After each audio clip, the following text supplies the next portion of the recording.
और उस समय के मुख्य चुनाव आयुक्त ने राष्ट्रपति को चिट्ठी लिखकर कहा कि ये बेईमान आदमी है, प्रमाण दिए कि क्या क्या बेईमानी की है। कहा कि जो चुनाव आयोग की बैठक होती है उसमें से निकलकर बाथरूम जाने के बहाने से ये 10 जनपद फोन करता था और सारी जानकारी देता था। ये सब लिखित में शिकायत की है मुख्य चुनाव आयुक्त ने। गोपाल स्वामी उस समय मुख्य चुनाव आयुक्त थे।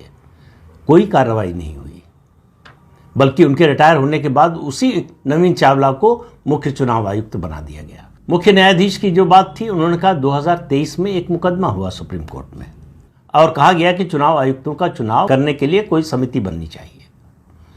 तो सुप्रीम कोर्ट ने सरकार को सुझाव दिया कि आप इस तरह की एक समिति बनाएं, उसके लिए आप कानून में प्रावधान करें संसद से एक प्रस्ताव लाकर।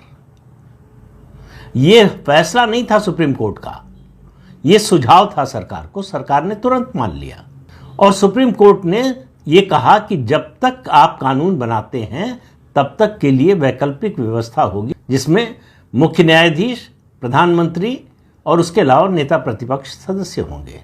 लेकिन 2023 में यह सुझाव दिया था सुप्रीम कोर्ट ने और 2023 में ही सरकार ने संसद से प्रस्ताव पास करके समिति बना दी, जिसमें प्रधानमंत्री, अध्यक्ष, नेता प्रतिपक्ष सदस्य और उसके अलावा एक केंद्रीय मंत्री सदस्य। इसको भी चुनौती दी गई सुप्रीम कोर्ट में। सुप्रीम कोर्ट ने उसको खारिज कर दिया। तो उन्होंने कहा कि राहुल गांधी कह रहे हैं कि हमारा तो 33% ही वोट है, यानी 3 सदस्य हैं, 2 सदस्य सत्ता पक्ष के हो गए, विपक्ष का एक ही। तो उन्होंने कहा कि भाई हमने तो 33 दे दिया, आपने तो हमको 1% भी नहीं दिया था।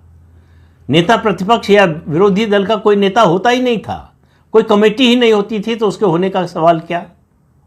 फिर उन्होंने कहा ये 33% और जो ये 67% है, इसका फैसला इस देश की 140 करोड़ जनता करती है। मतदाता ने हमको 67% दिया है अधिकार और आपको 33%। जिस दिन आपको जनादेश मिल जाएगा आपका 67% हो जाएगा। तो वो किसी सरकार ने, किसी कानून ने, किसी न्यायालय ने ये फैसला नहीं किया है। ये जनता का फैसला है कि किसके पास कितना रहेगा। फिर बाकी 2 सवालों का जवाब दिया उन्होंने कि ये 45 दिन में सीसीटीवी फुटेज नष्ट करने का आदेश क्यों दिया गया।